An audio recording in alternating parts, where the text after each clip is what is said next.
मुख्यमंत्री असताना आपण मराठा समाजाला आरक्षण दिलं। देशामध्ये मराठा आरक्षण एकमेव आरक्षण होतं की जे उच्च न्यायालयात आपण टिकवून दाखवलं। जोपर्यंत मी मुख्यमंत्री होतो सर्वोच्च न्यायालयात देखील ते टिकलं। दुर्दैवाने त्यानंतर ते टिकू शकलं नाही।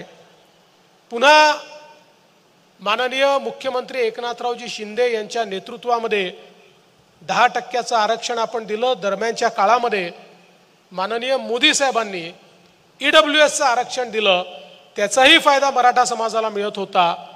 परंतु सातत्याने वेगळं आरक्षणाची मागणी असल्यामुळे शिंदे साहेबांच्या नेतृत्वात आपण 10% आरक्षण दिलं। आज वेगवेगळ्या प्रकारच्या मागण्या होत आहेत। मी असं म्हणणार नाही की मागण्या चूक आहेत, पण आपल्याला एकच गोष्ट लक्षात घेतली पाहिजे की कुठलीही मागणी आपण जी करतोय ती कायद्याच्या चौकटीत बसली पाहिजे। अन्यथा एखादा निर्णय आपण घ्यायचा आणि तो कायद्याच्या चौकटीत बसला नाही म्हणून तो निर्णय न्यायालयाने रद्दबातल करायचा, अशा प्रकारची वारंवार एक प्रकारची पिळवणूक, एक प्रकारची फरफट ही मराठा समाजाची होता कामा नये।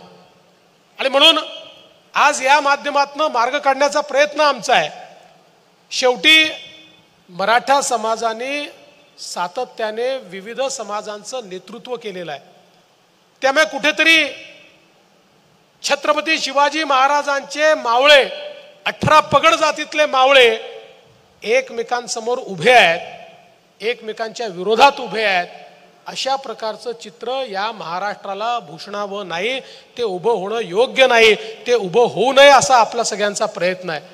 आणि म्हणून आमच्या सरकारचे कमिटमेंट आहे की मराठा समाजाचे अधिकार प्रोटेक्ट झाले पाहिजे, त्यांचं आरक्षण मिळालं पाहिजे। जे आम्ही दिलेलं आहे ते आम्ही न्यायालयात टिकवलेलं आहे।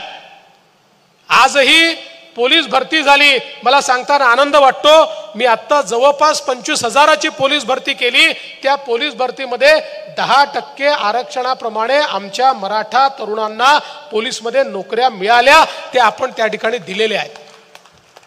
आता कोणाचं म्हणणं वेगळं असू शकतं, कोणाचं वेगळं असू शकतं, पण आमचा प्रयत्न सरकार म्हणून हा आहे की मराठा समाजाचे हक्क मिळावे आणि त्याच वेळी कुठेही समाजात दुफळी निर्माण होऊ नये या दृष्टीने आपला सातत्याने प्रयत्न आहे।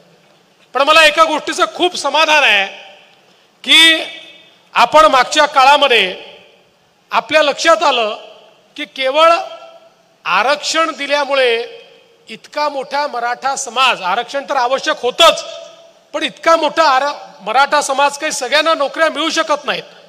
त्यामुळे सगळ्यांचं कल्याण हे त्या ठिकाणी होणं कठीण आहे। आणि म्हणून मग आपण सारथी सारखी एक संस्था तयार केली आणि उच्च शिक्षणामध्ये मराठा समाजाचा टक्का वाढावा, UPSC MPSC मध्ये वाढावा, IAS IPS अधिकारी व्हावेत म्हणून सारथीची निर्मिती त्या ठिकाणी मी केली। मला सांगताना आनंद वाटतो की आज सारथीच्या माध्यमातून 51 विद्यार्थी UPSC मध्ये पास झाले, 12 IAS झाले, 18 IPS झाले।